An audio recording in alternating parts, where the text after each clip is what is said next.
از وقتی که من در هنر و هنر در من متولد شدیم، طبیعت جلو و زیبایی خاصی برام پیدا کرد.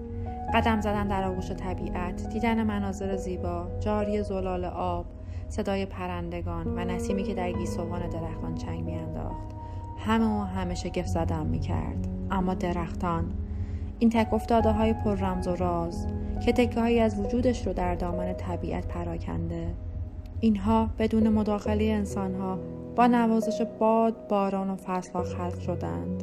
تکه هایی پر از احساس و شعور که ندای درونم میگوید هر یک در پی نیمه گم شده خود این سرگردانی را به جان خریدند. و من بران شدم تکه های چوب را با برنز، چشم نوازترین فلز قرون و اعصار رویارو کنم.